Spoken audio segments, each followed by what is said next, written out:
Hello बेटा, मैं संजय सिंह चौहान आपके पास फिर से हाजिर हूं एक बार। बहुत दिन हो गए आप लोगों से मिले हुए। अब फिर से अपने 12th के टॉपिक पर लौट के आते हैं। इससे पहले मैं आपसे कुछ बातें करना चाहूंगा। आज हम 12th के अपने सेकंड चैप्टर की स्टार्टिंग की तरफ बढ़ रहे हैं।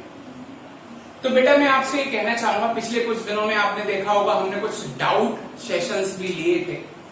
तो अगर आपको भी कोई न्यूमेरिक पोर्शन से लेके या कॉन्सेप्चुअल पोर्शन से लेके या डेरिवेटिव पोर्शन से लेके किसी भी तरह का अगर कोई भी डाउट है तो आप कमेंट सेक्शन में मेरे को बताएं। आपके डाउट्स हमेशा आप तक पहुंचाए जाएंगे। आपके डाउट्स के सॉल्यूशन हमेशा मेरे द्वारा किए जाएंगे। चलिए हम बढ़ जाते हैं अपने नए चैप्टर की तरफ, दैट इज इलेक्ट्रोस्टैटिक पोटेंशियल। आपने एक वर्ड सुना होगा, that is potential energy. Potential energy, kinetic energy, ये सब आपने 9th क्लास में पढ़ा होगा। एंड पोटेंशियल एनर्जी की बात करें, आपने 11th में भी बहुत अच्छे से पढ़ा है। तो कई बार बच्चों के मन में एक पोटेंशियल एनर्जी से रिलेटेड काफी बड़ा एक डाउट रह जाता है। तो मैं पहले उस डाउट को क्लियर कर देना चाहता हूं, जिससे इस चीज को आपको बिल्कुल दिमाग में क्लिक हो जाना चाहिए कि what is electrostatic potential, what is a potential energy. If we are talking about a potential energy, किसी पर्टिकुलर चीज की पोटेंशियल एनर्जी के बारे में बात कर रहे हैं, तो मतलब किसकी बात कर रहे हैं, ये आपको पहले क्लियर हो जाना चाहिए। तो आज सबसे पहले हम उसकी बात कर रहे हैं। तो बेसिक एक डेफिनेशन थी दैट एक बच्चों के मन में एक रेगुलर धारणाएं होती है। If we are talking about a particular potential energy, so if a body is having if a body is situated at a particular height, then we can say that it is having certain potential energy। एक अवधारणा सी बच्चों के मन में बनी हुई है। मैं सिर्फ एक बात कह रहा हूं बेटा आपको, that it is just an example of potential energy। an example of potential energy। तो अभी जरा अगर potential energy आप समझ गए तो इलेक्ट्रोस्टैटिक पोटेंशियल के पूरे चैप्टर में कहीं भी कोई भी प्रॉब्लम आपको नहीं आने वाली। तो देखिए मतलब कहना क्या चाह रहे हैं, तो मतलब आप समझ लीजिए पोटेंशियल एनर्जी होती क्या है। अगर कोई दो बॉडीज के बीच में force of attraction as well as force of repulsion लग रहा है, force of attraction as well as force of repulsion. अब जरा समझिए, फोर्स ऑफ अट्रैक्शन यानी दो बॉडीज के बीच में फोर्स ऑफ अट्रैक्शन है। अच्छा, फोर्स ऑफ अट्रैक्शन है तो बॉडीज पास में अगर फ्रीली छोड़ दिया गया है उनको, तो हम क्या कर रहे हैं, कुछ एनर्जी लगा के उनको दूर कर रहे हैं। थोड़ी सी एनर्जी लगाई, उनको दूर कर दिया, और थोड़ी सी एनर्जी लगाई, उनको दूर कर दिया, और थोड़ी सी एनर्जी लगाई, उनको दूर कर दिया। जरा सोचिए कि इस जगह पर हम इनको छोड़ेंगे तो क्या होगा, ये वापस अपनी जगह पर जाएंगी। तो इनके पास ये एनर्जी, वापस जाने की एनर्जी कहां से आई, that is potential energy. That is potential energy. मतलब समझिए कि अगर हमने साथ साथ पोटेंशियल को भी समझते चलिए। अगर हमने एक बॉडी को यहां से यहां तक लेके जाने, फोर्स ऑफ अट्रैक्शन था, यहां से यहां तक लेके जाने में अगर हमारी 10 जूल एनर्जी खर्च हुई थी, तो उस जगह का इलेक्ट्रोस्टैटिक पोटेंशियल हुआ 10 वोल्ट। इलेक्ट्रोस्टैटिक पोटेंशियल हुआ 10 वोल्ट। मतलब अगर ये तो यहां स्टेबल है, सपोज इसको हम दूर ले जा रहे हैं, यहां तक खर्च करने में कितना हुआ हमारा 10 जूल, तो यहां तक कितना हुआ पोटेंशियल 10 वोल्ट। और दूर ले गए तो यहां तक 20 जूल एनर्जी हमारी खर्च हो गई, तो इस जगह का पोटेंशियल कितना हुआ, दैट इज 20 वोल्ट। ओके, और दूर ले गए तो यहां तक एनर्जी हमारी 30 जूल एनर्जी खर्च हो गई, तो इस जगह का पोटेंशियल, इलेक्ट्रोस्टैटिक पोटेंशियल कितना हुआ, दैट इज 30 वोल्ट। तो जरा फिर से देखना, अगर हम यहां से इसको छोड़ दें तो क्या होगा, यहां से छोड़ दें तो क्या होगा, ये इस तरफ मूव करेगी, ये इस तरफ मूव करेगी, वापस जाएगी, because it is having certain potential energy. And potential energy का एक बहुत ही बड़ा आपको प्रमाण देखने को अगर मिलेगा, प्रूफ देखने को मिलेगा कि अगर कहीं पर डिफॉर्मिंग फोर्स हम हटाते हैं तो potential energy always gets converted into kinetic energy. Potential energy always get converted into kinetic energy, मतलब उसके पास it is having certain mass, it will have certain velocity as well. Okay, so अगर हमने इसको यहां पर छोड़ा तो ये कहां मूव करेगी, इधर से मूव करेगी। ध्यान रखना इस जगह का पोटेंशियल कितना था, इस जगह का पोटेंशियल था 30 वोल्ट, उससे पहले का 20 वोल्ट, उससे पहले का 10 वोल्ट, इधर का कितना था इसके पास में 0 वोल्ट, क्योंकि हमने कोई एनर्जी लगाई ही नहीं थी जब ये यहां पर था। तो charge is travelling from higher potential to lower potential. अच्छा, तो मतलब चार्ज कहां पर मूव करता है, charge move from higher potential to lower potential. तो सिमिलरली ऐसा सिर्फ फोर्स ऑफ अट्रैक्शन में ही नहीं होता, फोर्स ऑफ रिपल्शन में भी होता है। अगर दो बॉडीज के बीच में फोर्स ऑफ रिपल्शन है, हम उसे खींच के पास में लाए, 10 जूल एनर्जी खर्च की, तो इस जगह का पोटेंशियल कितना हुआ, खींच के पास में लाए, इस जगह का 10 जूल एनर्जी खर्च हुई है यहां तक, तो इस जगह का पोटेंशियल कितना हुआ 10 वोल्ट, और खींच के पास में लाए तो यहां पर कितना हुआ 20 वोल्ट, 20 जूल एनर्जी खर्च हुई है। ध्यान में रखने वाली बात है, क्या ध्यान में रखने वाली बात है कि जिस टाइम पर हम ये कंसीडर करते हैं कि इस जगह का पोटेंशियल इतना वोल्ट है, वहां हम एक्चुअली चार्ज को मूव नहीं करा रहे होते, बट चूंकि हमें पता होता है, हमें पहले से पता होता है, हमने पोजीशन मार्क कर ली, एक चार्ज यहां है, एक चार्ज यहां है, हम पास में ले गए, हमारा यहां तक 10 जूल एनर्जी खर्च हो गई, हमने इसको पॉइंट मार्क कर लिया।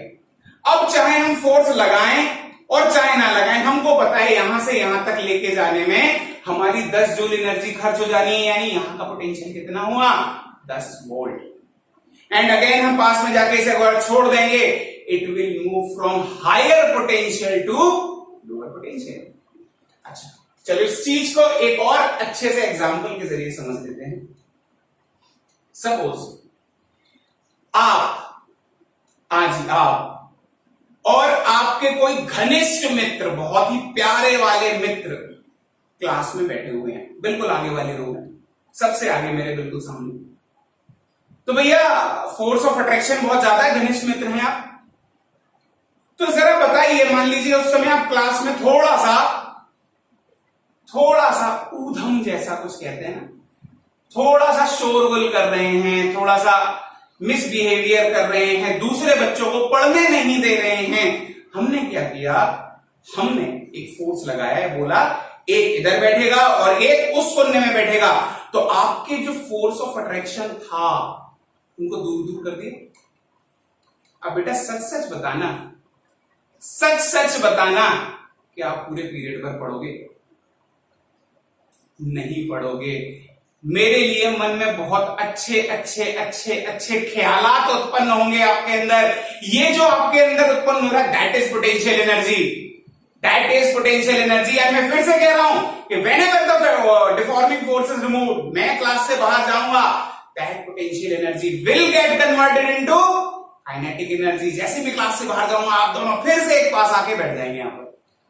सिमिलरली कोई कट्टर दुश्मन है आपका, कट्टर दुश्मन है यानी फोर्स ऑफ रिपल्शन है, दोनों कोने में बैठे थे, हमने पास में लाके बिठा दिया, ठीक है, तो फिर से क्या होगा कि जैसे ही मैं क्लास से बाहर जाऊंगा, जो आपके अंदर जो पोटेंशियल एनर्जी बन रही है, that will get converted into kinetic energy.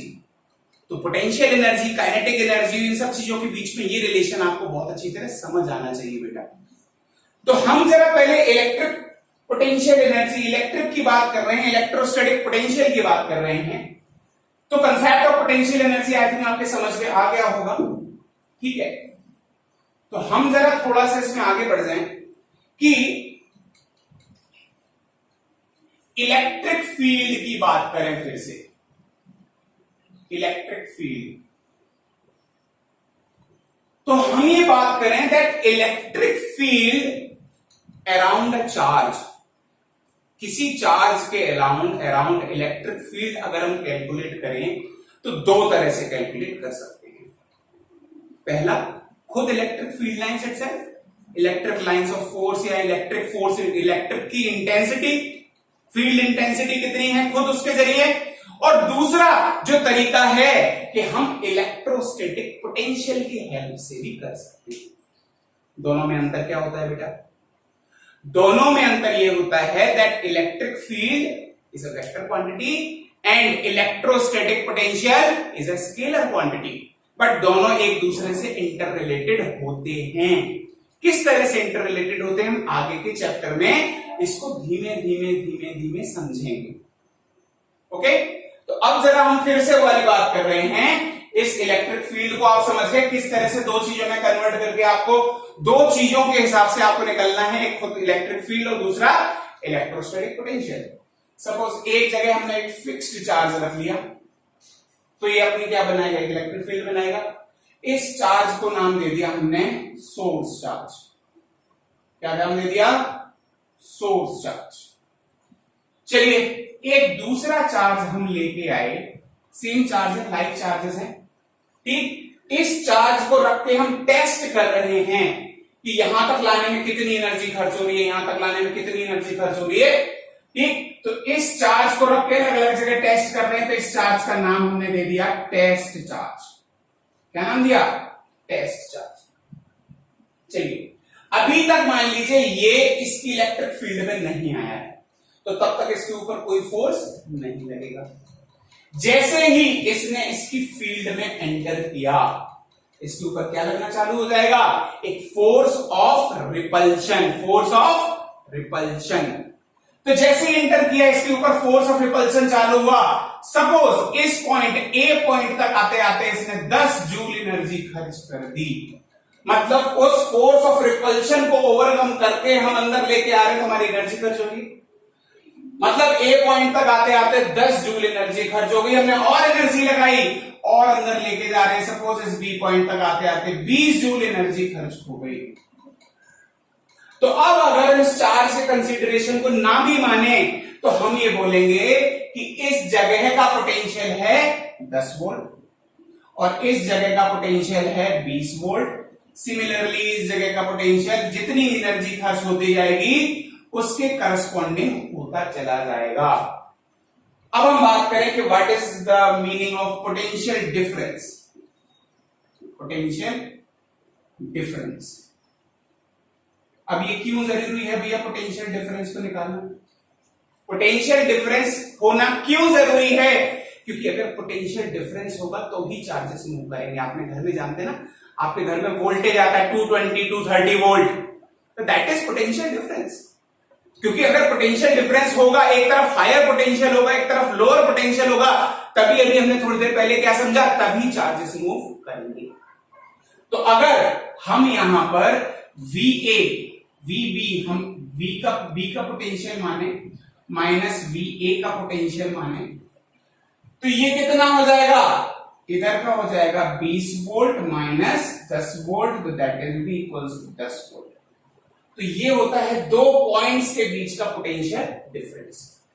और ध्यान रखना, जितना पोटेंशियल डिफरेंस ज्यादा होगा, जितना पोटेंशियल डिफरेंस ज्यादा होगा, चार्जेस उतनी ज्यादा तेजी से ट्रेवल करेंगे। ओके, उनके ऊपर उतना फोर्स ऑफ इलेक्ट्रोस्टैटिक जो फोर्स है आपका, उतना फोर्स वो फील करेंगे और उतनी तेजी से वो मूव करेंगे।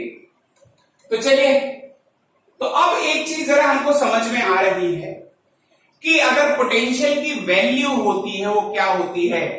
Potential equals to work done per unit charge. Work done per unit charge, हर एक चार्ज को ऊपर कितनी एनर्जी खर्च कर रहे हैं। एंड हमें पता है under the action of force जो भी हमारा जितनी भी वर्क डन होता है always gets stored in the form of potential energy under the action of force. तो हम ये मान के चलते हैं कि जो भी हमारा पोटेंशियल डिफरेंस होगा, जो भी हमारा पोटेंशियल डिफरेंस होगा, VB माइनस VA कर लीजिए, तो ये किसके बराबर होगा, work done from A to B per unit charge. कोई भी एक चार्ज क्यू को लेके आने में, ब्रिंग करके लाने में जितनी एनर्जी खर्च हो रही है उतना ही उस जगह का पोटेंशियल डिफरेंस बनेगा। बात समझ में आई बेटा? चलिए इस चीज को जरा थोड़ा सा नोट कर लीजिए, फिर अभी आगे बढ़ते हैं। हाँ जी बेटा, तो अभी हम इसकी यूनिट के बारे में भी बात कर लें। अभी हम बात करते आ रहे थे इतने वोल्ट, इतने वोल्ट। तो SI unit of electrostatic potential is, SI unit of electrostatic potential is equals two volt. इसको किसमें नापते हैं, ये वोल्ट होता है, दिस इज वोल्ट, ठीक है। And 1 volt is equals to होता है, 1 वोल्ट इज इक्वल्स टू होता है, देखिए यहां पर वर्क डन है तो एनर्जी है तो ये जूल हो जाएगा, तो जूल पर कूलॉम। ओके, तो इसकी यूनिट क्या हो गई, इसकी यूनिट क्या कह सकते हैं, जूल पर कूलॉम। जूल को दूसरे भाषा में भी क्या कह सकते हैं, न्यूटन मीटर। तो that is newton metre coulomb inverse. ये भी एक वोल्टेज की पोटेंशियल हो गई, वोल्टेज की एसआई यूनिट, एसआई यूनिट के तौर पे भी हम इसको कैलकुलेट कर सकते हैं।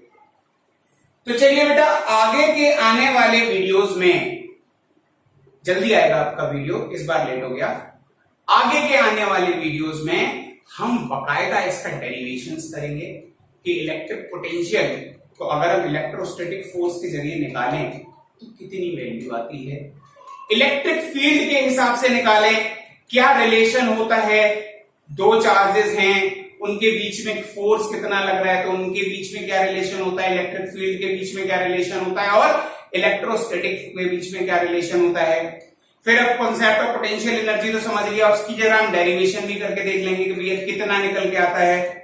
फिर कई सारे कुछ एक पॉइंट्स थे, कुछ एक पुराने थे, जैसे कि equatorial line, axial line, dipole के फील्ड में, ये सब जितने आपने किए थे, ये सब छोटे छोटे डेरिवेशन इस चैप्टर के अंदर हैं।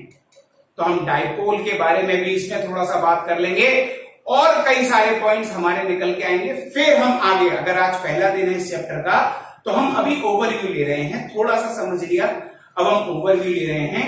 फिर हम कैपेसिटर के बारे में भी पढ़ेंगे, बड़ा इंटरेस्टिंग टॉपिक है, बड़ा ही इंपॉर्टेंट टॉपिक है। कैपेसिटर के बारे में पढ़ेंगे, एनर्जी स्टोर्ड इन कैपेसिटर क्या होता है, उसके ऊपर न्यूमेरिकल्स बहुत अच्छे अच्छे आते हैं बेटा, कंपटीशन में तो आते ही हैं, आपके बोर्ड एग्जाम्स के लिए भी बहुत इंपॉर्टेंट होते हैं। ठीक, तो आने वाले वीडियोस बिल्कुल मिस मत करना, लगातार बने रहो हमारे साथ। कोई भी डाउट हो, कमेंट सेक्शन खाली है आप लोगों के लिए, कमेंट सेक्शन में डाउट पूछिए, मैं अलग से वीडियो बनाऊंगा आपके लिए, अलग से वीडियो बनाऊंगा, आपका जो पर्टिकुलर डाउट होगा उसके लिए मैं कह रहा हूं आपसे। ठीक, लगे रहिए हमारे साथ, मैं पूरी तरह से आपके साथ हूं, अगर कोई भी दिक्कत होती है तो। ओके, मिलते हैं अपने नेक्स्ट वीडियो में, तब तक के लिए जय हिंद।